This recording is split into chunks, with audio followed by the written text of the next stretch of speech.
I want to start with talking to you about how what people I've mentioned about you before, when I've spoken about you, but people may not have as a perception of monks. I think people often think of monks as either we know nothing about them, or we think maybe they're lazy and they don't want to do any work, or we think maybe they're uneducated and they didn't have another path, or maybe we think they were very religious growing up.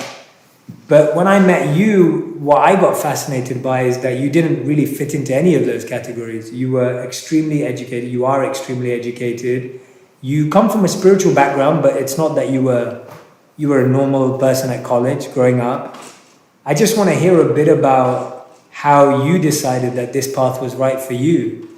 Because when I heard what you'd done, I was so impressed that someone of your caliber who had everything that me and my friends were seeking were able to give it up so easily for this life. So what brought you to this stage?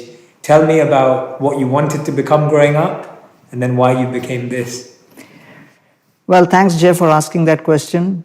Yes, it's true that as I was in IIT, I did not have this idea of becoming a monk, but I came across a few incidents, and those were some of the turning points in my life. One of my friends, who was pretty well-to-do in terms of education and studies, he once attempted a suicide, and that really shook me up. And then for the first time, I started understanding that life is much more than just achievements, but there is also a feeling of experience which each one of us is processing from within.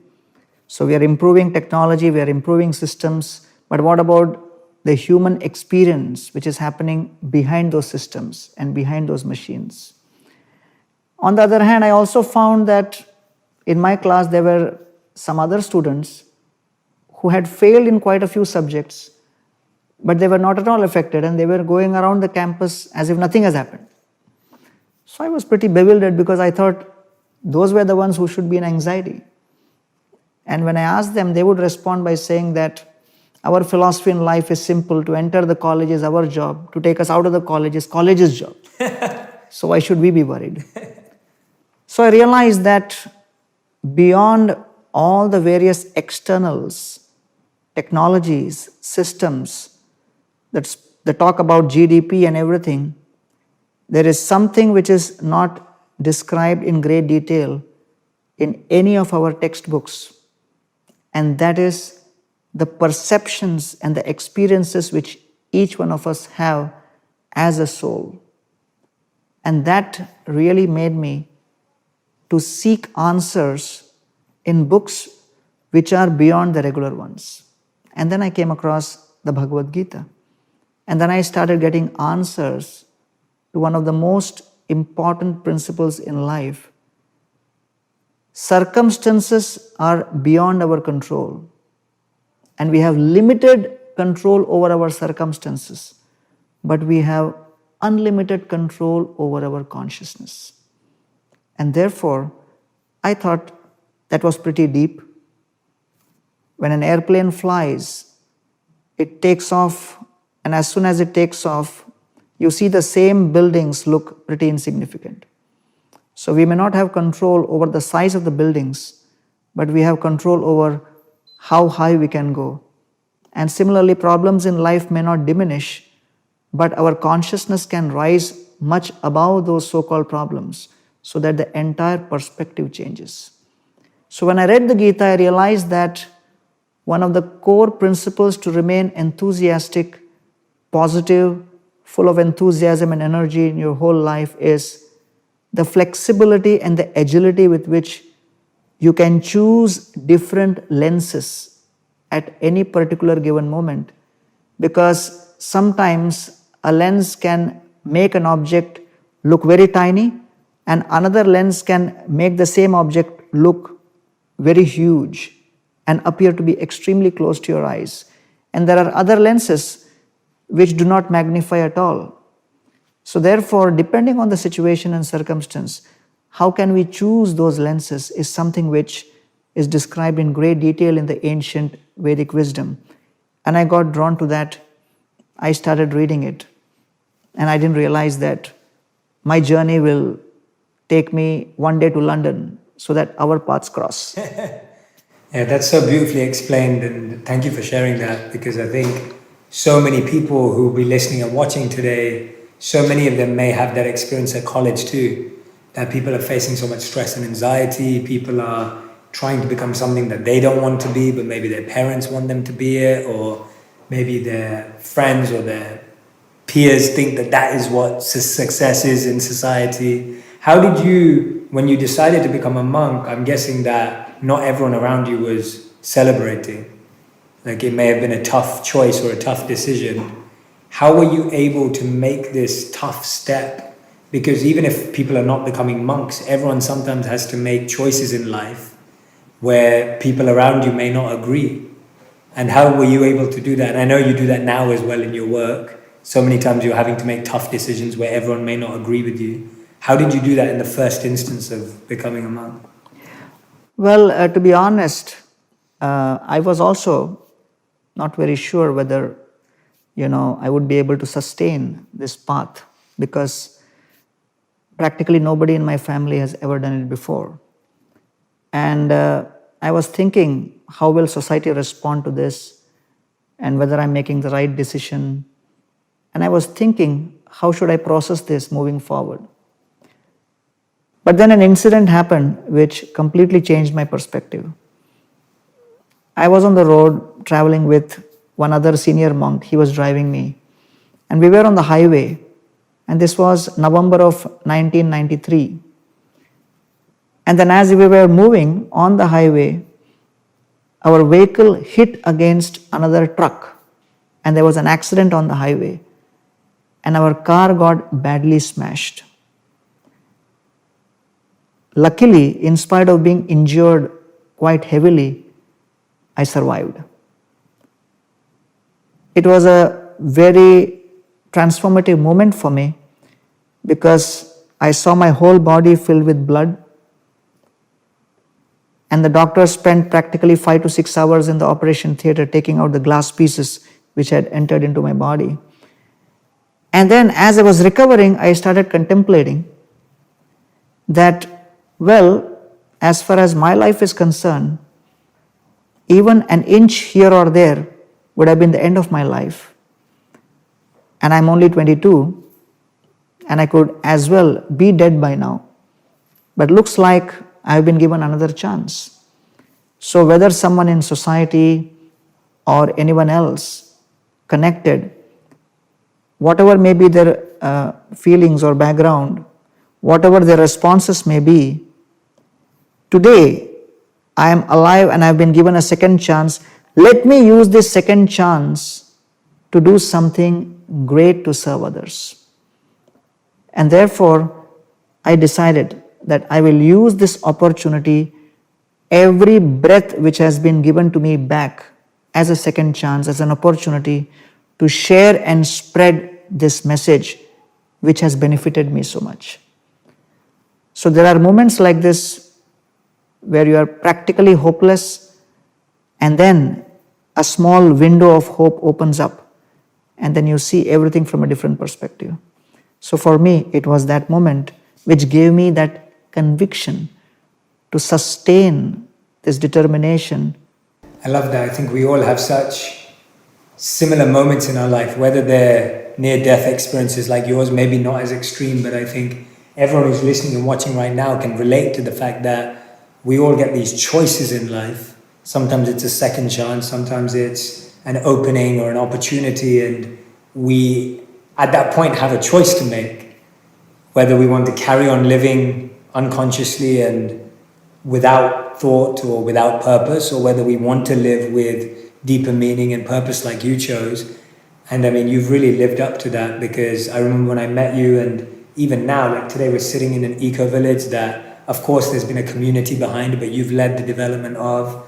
There's the incredible food distribution work that you've definitely been involved in spearheading, the incredible work that's happening with the community in Mumbai. You know, you've been a part of affecting thousands and thousands and millions of lives. And I think you've definitely lived up to that incredible commitment that you Thank you so much. It's really special actually, because I think that it's one thing to say those things, but to actually authentically live up to it. And I can see you're always challenging yourself to the next level. And I guess that's what I love about our path of being a monk, is that, and I was speaking about this with Radhanath Swami too, that we have self and service.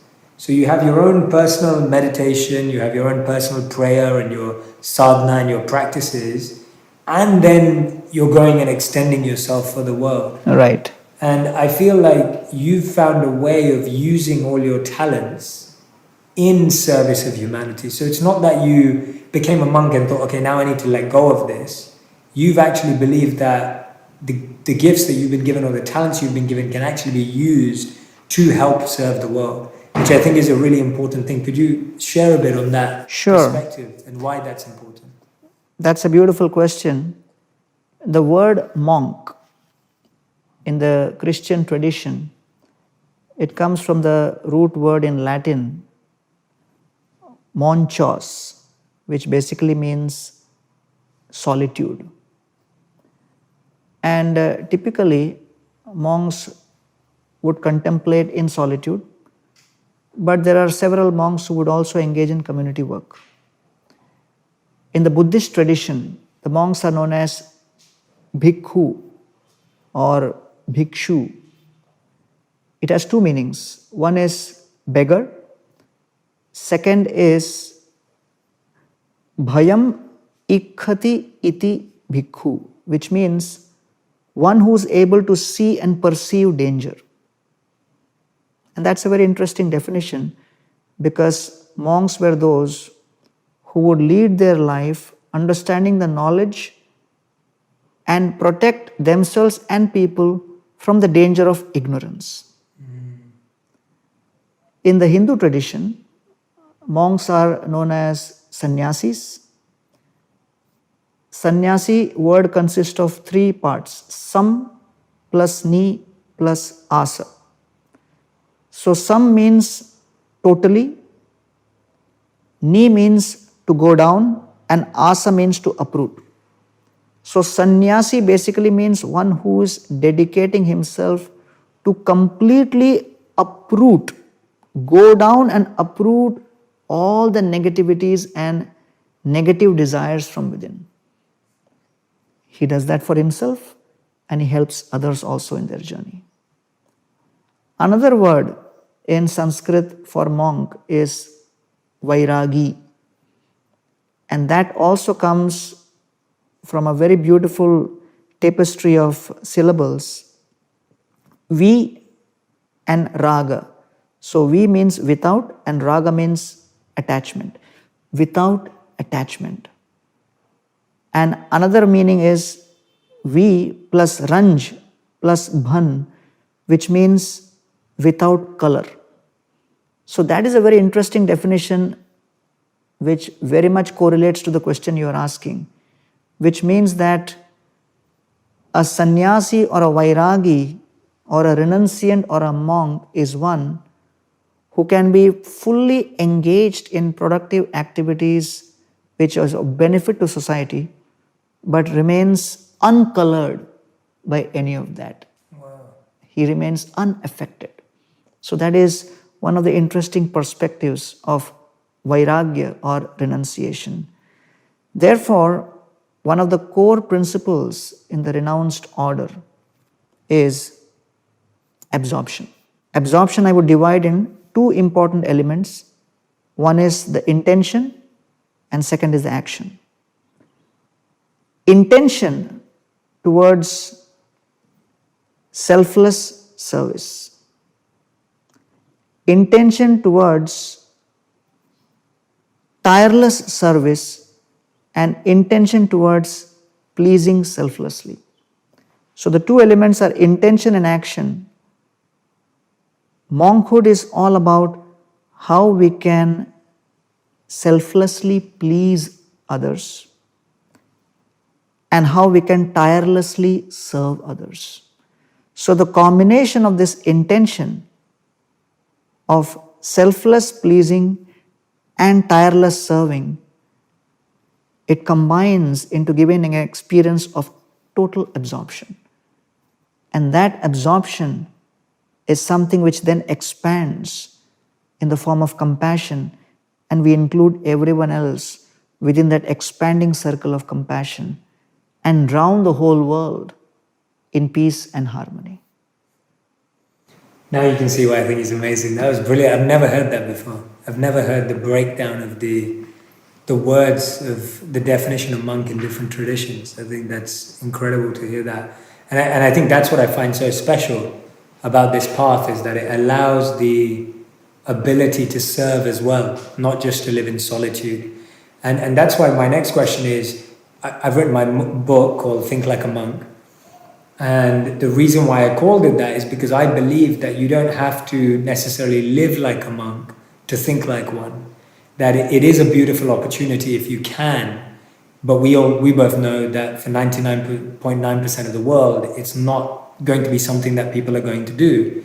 But I really believe that the mindset that a monk is encouraged to cultivate, of service, of self-growth, of removing unwanted negative tendencies and implications, these are things that anyone can do. And in one sense, we all must do to live a peaceful and purposeful life. So I'd love to hear from you what you think thinking like a monk, in your opinion, is relevant for the modern people and modern world, and for people like me now who also live in the city, have normal jobs, are married. How does thinking like a monk actually help that person? Bhagavad Gita describes 4 principles which are extremely important for us to follow. One of the greatest challenges in remaining grounded in life is our inability to tolerate provoking situations. Whether one is a monk, or one is in household life, or in a corporate life, any kind of a relationship or doing any kind of activity or occupation, we are constantly being provoked. And therefore, Gita first talks about what is known as Vega Sahishnuta, which means we have to tolerate our urges. So I would say tolerating our urge to consume.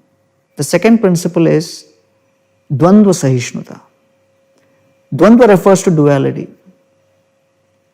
We have to tolerate various dualities which come in our life and remain humble and aware of the fact that we cannot control all situations. So therefore, we have to tolerate the urge to control. Third is Paramata Sahishnuta. We are so convinced about our opinions and our standpoint and our viewpoint that we want others also to buy into that. And so many arguments, differences of opinion happen, relationships break down because we have a strong urge to convince others. So we have to tolerate that urge to convince others in certain situations. And the fourth is the urge to compete. And that is known as Parotkarsha Sahishnuta. Certain people will do much better than us in so many different ways. We should feel happy when we see that, and remember that we have a role to play, and we should resist the temptation and the urge to compete. So Gita focuses on how to elevate one's consciousness above these urges, to control, to convince, to compete. And then we are actually able to rise above all of these and realize that yes, I have a role to play to serve each and everyone in society to the best of my ability. And therefore, people who are engaged in society are in anxiety because many times they are trying to compare with others. And this comparison is a huge cancer of the mind. Today, every single day in India, 371 people commit suicide. every day, Every day. every single day. 300 million people across the world are experiencing mental health disorders. Every single day, 18 billion cigarettes are being smoked. 6.75 trillion cigarettes smoked every year. 1 billion people across the world experiencing addiction to cigarette smoking and unable to give up. So practically each one of us have our internal challenges. And therefore Gita focuses on first managing oneself. And then based on how we manage ourselves, we can manage others. And in my own experience, I have found that when people, irrespective of whatever occupation and profession they may be, when they cannot control these urges to consume, to control, to convince, to compete, then invariably they land up in so many difficulties, so many challenges. Social issues may not be described, emotional issues may not be described, personal issues may not be described in books of technology and management. But all of those issues have a major role to play in our overall experience as individuals and in our contribution to society. For example, the word family may not pop up anywhere in your management books or in your technology books. But today, because of a lack of emphasis on family values and because of inability for people to control their urges, so many differences of opinion are cropping up. A country like Luxembourg has a divorce rate of 87%. Spain has a divorce rate of 65%. France has a divorce rate of 55%, Russia 51%. America has a divorce rate of 46%. The global divorce rate is 44%. And therefore, it's very important for us to realize that there may not be much focus on instilling values in individuals and institutions as families. But if you do not focus and emphasize and invest in something, in due course of time, you'll lose it.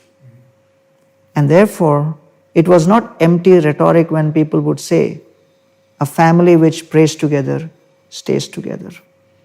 And therefore, it's very important for us to introspect which way we are going as a society. How much are all these values crucial and critical for self-conservation and conserving relationships in society, conserving mental health and sanity in society, because sometimes we may just think that these are not irrelevant because you cannot connect a dollar value to these values. Absolutely. Yeah, no, that's a fantastic answer because I think that's the key thing that's missing, that we live in a world that believes if you actually chase the satisfaction of your urges, then that is freedom. That real success is actually following your urges. Right? Whatever urge you have, if you want to compete with someone, compete. If you want to compare with someone, compare. If you want to say anything about someone, you can say it. And we see that as freedom. But actually, what you're suggesting and what the text is suggesting is that we actually gain real freedom when we don't need to do those things and we don't feel the need to do those things. So on that point, let's extrapolate that, because I think that's a really powerful point. What is the beginning or the step-by-step process of starting to create self-control? Because I think we see self-control as such a negative thing because it's seen as restrictive, or it's seen as like almost being imprisoned, but actually we're imprisoned by our desires. But that's still it's like a massive paradigm shift for a lot of individuals today, and even for myself when I first met you and I first came to this. So explain why actually freedom comes from controlling your urges. The Gita says, Raga Dvesha Vimuktaishtu Vishayan Indriyascharan Atmavashyar Vidayatma Prasadam Adhigachati. This is a beautiful verse where Krishna says that freedom from all of our base desires comes when we are able to control our mind and follow a strict discipline of applying ourselves to follow a certain regimen. The word used is regulative principles of freedom. It may sound contradictory because self-control or discipline seems to have a connotation of being bound as a prisoner. But I'll give two examples. One, if someone is flying a kite, the question is the rope binding the movement of the kite, or the rope becomes an instrument for helping the kite fly higher? So if someone says, why is the kite bound? Let us cut the rope. So the kite may fly for some time, but then again it will crash. So the rope is binding the kite, but the rope should not be seen as limiting the movement of the kite, but facilitating the upliftment of the kite. Similarly, if you are caught in a traffic jam, you cannot move. And sometimes when the signals don't work, or if the policeman is not there in sight, then there may be a huge traffic jam.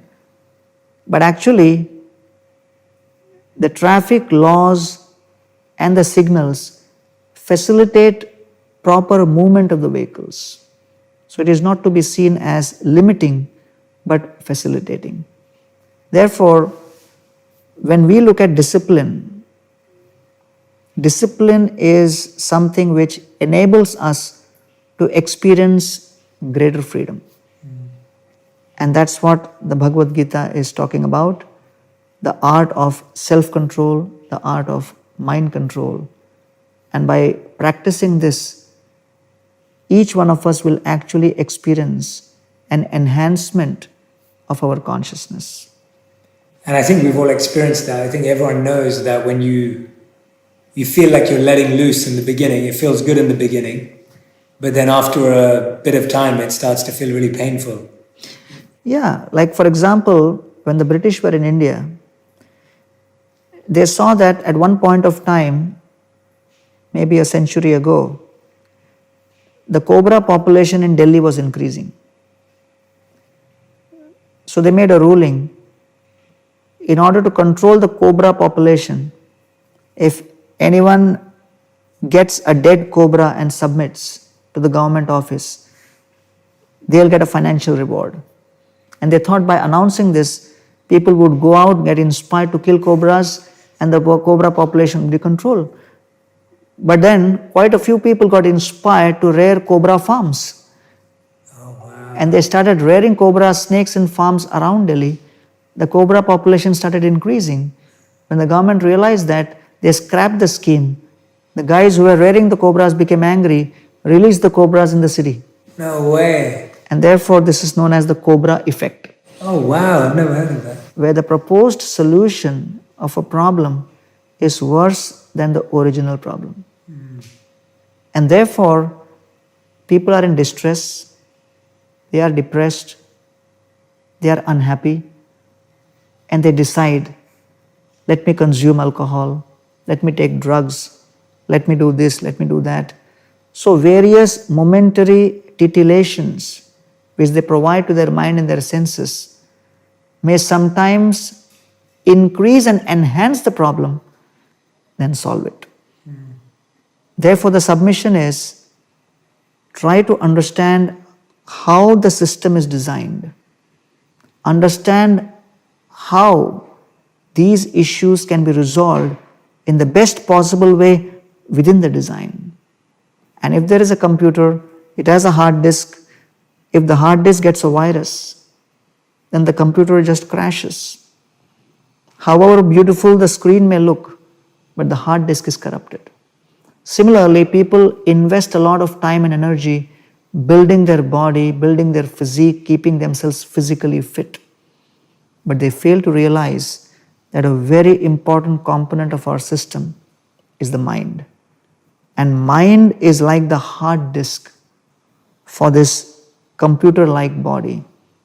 And if sufficient investment is not made to keep the mind fit, then in due course of time, one will be overwhelmed with negativities. And therefore, this kind of mental fitness is what is known as meditation. So meditation is the gym where you actually perform various kinds of exercises to keep the mind fit. Well, after all these years of meditating for so many hours per day and leading so many other meditation workshops yourself, what would you say for you has been the greatest gift that meditation has given you personally? Everybody is looking for love. Many people think love is all about pleasure. But in response to your question on meditation, the greatest gift which meditation has bestowed upon me is a proper understanding of what is love. And I realized that love is about pain and not pleasure. In the Chaitanya Charitamrita, there is a beautiful description which defines love. Pragadha premer ei swabhava achar nijadukka vignadir no kore vichar. In this it is described that in every relationship there could be various problems. Scarcity, impediment, discomfort, unhappiness, change, uncertainty, lack of reciprocation and separation. All of these may happen in a relationship, but if the relationship continues, then that is defined as love. And as I described before, how to please selflessly the object of your love and how to serve tirelessly. And so, in my experience, love is something which is extremely rare, extremely valuable, and extremely difficult to process unless we are willing to put ourselves through a system of purification. And then when we purify ourselves, then lust, which is like iron, transforms into love, which is like gold. So in my experience for several years, meditation has really given me an entrance into this arena of a totally new paradigm of what love is, which scriptures describe as devotional service. Service without any selfish considerations. I share this example that when we began our Govinda's restaurant in our Chopati temple many years ago, we decided that we will have pizza. And it was Radhanath Swami's idea to have pizza. This was 2004. And we were not really experienced in making pizzas. And, some of us used to make our own version of pizza, which was, take a couple of loaves of bread and put some tomato ketchup and have some fried vegetables. And it was what we would call as pizza. And we thought that is it. So when Maharaj said we should have pizza, I mentioned to him, I don't think this is an item which we can sell in a restaurant. And he looked at me and said, which pizza are you referring to? The one which you guys feed me? I said, that's what pizza we know. And he looked at me and said, that which you feed me is not pizza, it's a perverted reflection of pizza. And then we had someone come from New York and he gave us the entire recipe of an authentic Italian New York pizza, thin crust.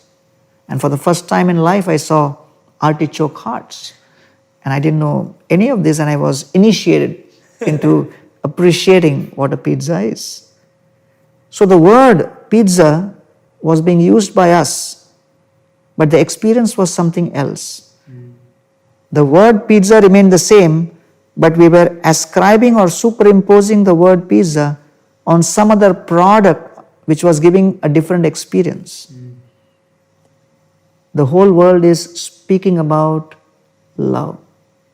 Songs are being sung by movie actors and actresses and singers and rock stars about love.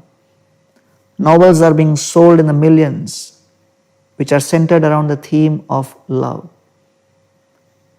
But all of these descriptions are referring to an experience of selfish personal pleasure.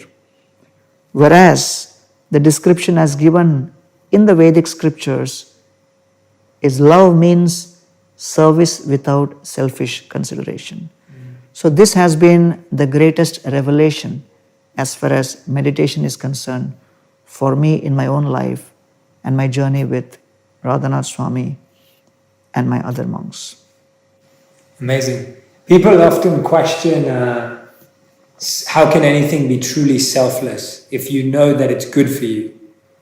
And I want to hear your perspective on that, because I'm sure people have said to you that how can anything be selfless? Because if I know that it's good for me to do service and I'm serving, then it's not selfless. So how do you respond to that? The soul by nature is designed to serve. So sugar by nature is sweet and water by nature is liquid. So when we perform an activity and function which is as per nature and as how it has been designed, one experiences harmony, and that harmony produces the greatest efficiency. And so the soul by nature is designed to serve. When we engage in serving and pleasing, that effect of serving and pleasing, it actually produces the greatest joy from within. And therefore, there are 4 levels of motivation. And that's what has kept me going in my 30 years as a monk. The lowest level is motivation by desire. The lowest level is motivation by fear. The next is motivation by desire. Above that is motivation by the sense of duty. And the highest is to be motivated by the sense of love. So if you analyze all these 4 levels, you will see actions motivated by fear and desire is simply a transaction. Actions motivated by duty may result in transparency. But it is only actions inspired by love which takes us to trance. And therefore, we have to decide, do we want to lead a life based on transaction, or we want to lead a life based on trance? And so again, referring to the Chaitanya Charitamrita, I quote, Bahu parishrama chandana remuna anila Anand badhila mane dukkhana ganila. Madhavendra Puri, a great saint, he indulged in very hard work to get Madhavendra Puri, a great saint, he actually got a whole load of sandalwood to please his worshipable Lord Gopal. And in that process, he experienced so many impediments and difficulties. But this verse reveals that Ananda badhila mane dukkhana ganila. His bliss increased. And he did not consider that in any way, shape or form to be creating any distress for him. And a very important word is used, dukkhana ganila. Ganila basically means count. To keep an account. When we keep an account, it is a business transaction. When we are serious about something, when we mean business, we keep account. If I lend money to someone, and if I am running a business, so I keep account of how much I have earned, how much I have spent. If someone is intent upon losing weight, they count their calories. So whenever there is seriousness and business-like dealing, the principle of keeping account comes. Dukkha na ganila means, is our relationship a business-like transaction where I keep account of how much I have done for you and how much distress I have gone through and how many difficulties I have gone through in this relationship? If I keep account of that, then it is a business-like relationship.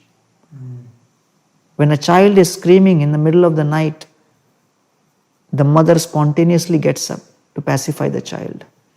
The mother never tells other people in the family, I am not on night shift, or I don't have overtime. How much will you pay?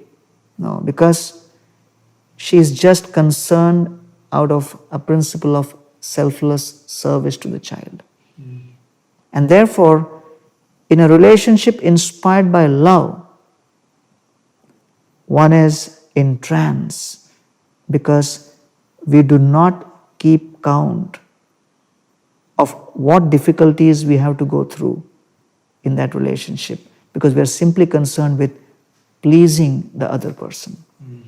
And I believe that when I have led my life in this particular capacity as a monk, it has been keeping in mind a higher principle.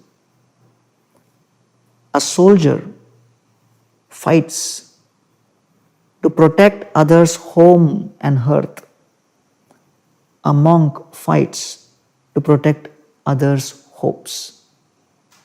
And therefore, when people go to a pharmacy shop, they know they'll get medicine. When they go to a bookstore, they know they'll get a book. When they come to a spiritual place where such spiritual discussions are going on, why are they coming? Why are they listening to you? Why are they connecting with anything from any of our traditions? Because they are coming to receive hope. And therefore, people may think wealth is my greatest asset, position is my greatest asset, good looks are my greatest asset, political influence is my greatest asset, social acceptance is my greatest asset. But all of these are assets which can be finished and destroyed at any moment. As per Bhagavad Gita, the greatest asset is our hope.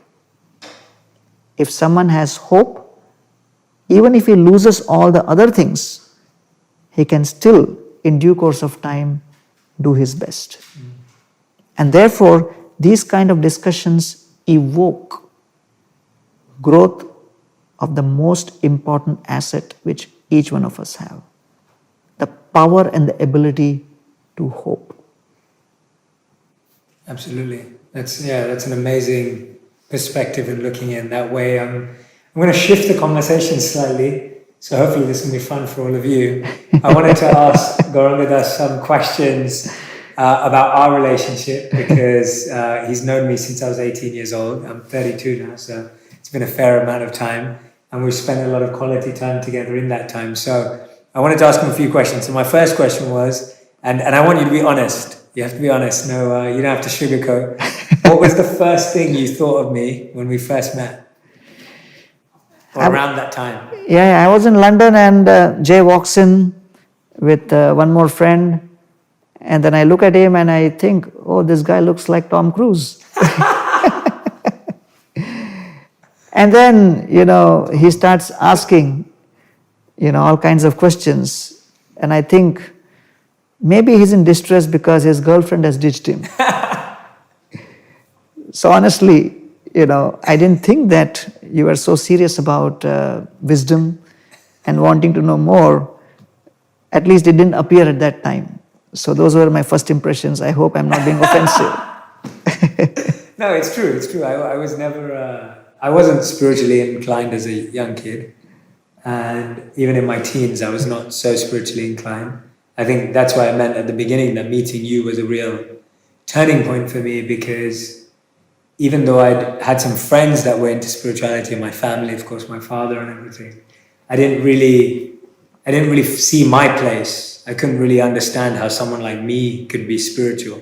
And I think that's why I'm so proactive in wanting to share it with people in the way I do, is because I want to share wisdom in a way that people like me, who didn't really think they were spiritual or could access it, can actually find their path. So I think you're right. I would agree with that. Okay, good. And then, did you ever think that I would become a monk? Because I used to tell you probably every time we met between 18 to 22 that I wanted to be one. Whenever I would hear that, I would think this guy has gone nuts. And I was worried because, definitely you were so sincere, and your intention to become a monk was coming from somewhere really deep.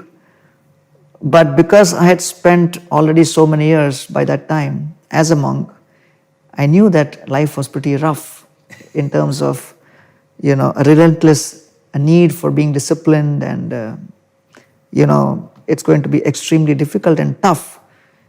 And you came across to me as someone so fragile, and someone who's like a mama's boy, that I would always think that, oh man, how will this guy tolerate all the hardships as a monk? And I was trying to discourage you for sure for all those years. So, but what happened later was, of course, your call.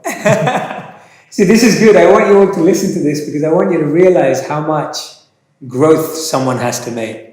I think sometimes when I'm speaking now, or you hear me, a lot of the time people feel that, oh, you've always been this way, or you've always had it figured out. And the answer is we don't. No one has it figured out. And we're all figuring out all the time. And emotionally we change as well. I was definitely, I think when I first met you, I don't think I was thick-skinned. I don't think that I was resilient. I think I was fragile emotionally. I think I was very sensitive. Like, all of these things were, and I was 18 years old, so should I really put myself under pressure to be more? Maybe not, because you're only 18 years old. But now when I look back and I think about how I've been able to grow and change, it's fun to see it from that perspective. It's fun to look in the mirror with someone that has known you for a while and realize how far you've come. And for you to see how far anyone can come as well, including yourself. So, okay, that's good. And then when I became a monk, then we traveled together as well. What did you think during that time? What was your thoughts? Were they changing? Did I impress you? Did I prove you wrong? Or where did it go from there? No, I must be very honest that, I never imagined that, you'll come to where you are today. Because at that point of time, I remember so many times you would break down and cry, and I was wondering that how will this guy survive his years as a monk? And I still cry. if someone had told me that one day this boy is going to become a social media celebrity, I would have said, good luck. But I definitely was impressed, number one, with your sincerity in wanting to know and learn. So I think that was a very, very important value system, an attitude which you had even then, an eagerness to know and learn, which was so sincere that I remember that in all our travels, one thing which struck me was how precisely you would keep notes. I don't know if you still have those notes. Only when you were class. I still have them from then. But what struck me more was you have one of the neatest and the most beautiful handwritings. And I don't know whether, those who are following you really have seen your handwriting, but it's mind-boggling. And I still remember that, although I have not seen it for a long time. But the way you would capture the notes, was very inspiring because it was very clear that you were wanting to understand very systematically all of that wisdom. And it has been an amazing experience to see how all of that unfolded in due course of time. Another thing I would like to share is that in our travels, I could also see a very deep urge within you to share this wisdom. And that was pretty obvious because, I was the speaker and so many people would come around and I would not have time to speak to all of them. But you would immediately start sharing wisdom with others just after the event. And that irresistible desire to share the knowledge and wisdom and help others was something which I observed even then. And also, that desire was so strong that you would see best practices happening in different parts of the world, and especially at ISKCON Chowpatty, and you immediately would try to do something in London. And one example of that was how you really tried to help the youth in London by creating a beautiful house for the youth to stay right around the college campus where they could experience a proper ecosystem for spiritual advancement. And I think it was totally your initiative which was born of your experience of seeing something like that in India. And I was pretty impressed. But in spite of, your emotional side, I could always also see very strong resilience and the ability to withstand opposition, challenges, difficulties, and unwillingness to take no for an answer. And, some examples of that was like some of the initiatives which you took at that particular point of time with respect to how to connect with the youth. And there were a lot of people who had other ideas, but you were convinced of certain ideas and you really felt it was the best thing to do. And you were willing to put your weight behind that. And that really impressed me because I thought, oh, here is someone who comes across as very emotional and fragile, but he still has the guts to lead with a certain kind of determination which does not come across immediately. So, I did notice that. And I remember when we were in Florida and we were about to catch a flight, and, 2 airlines attendant girls came up and they looked at you and said, "Hey, you look so happy and cute." And I remember that, and, I looked at you and I looked at them and I was thinking, why is this guy a monk? Maybe he'll be more effective if he's out there amongst the people and as part of society. And at that point of time, there was practically no clue on what your future is going to be. But I could see that you had a tremendous ability to connect with people and reach out to people in ways which were pretty deep and something which not everybody could do. So these are some of my memories of those times, seeing, the soft side of your personality, but at the same time your steel-like determination, which seemed to be couched under that external cover of emotional softness. But I do believe that without having that kind of dedication and determination, you could not have spent, those 3 years as a monk with many of us. And I remember, putting you through the grind in the kitchen, in front of a blazing fire. We would be cooking and you would be assisting. And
Even while the construction of this eco-village was happening, you were out there in the sun helping with bringing various materials and assisting. But all through all of these, the common thread which I saw was you had an enthusiasm and a zeal to serve. And that I feel is a very, very important character element which has really brought you to where you are. And I'm so glad that, millions of people who are connecting to you are extremely fortunate to have a guide who is connected with the authentic wisdom.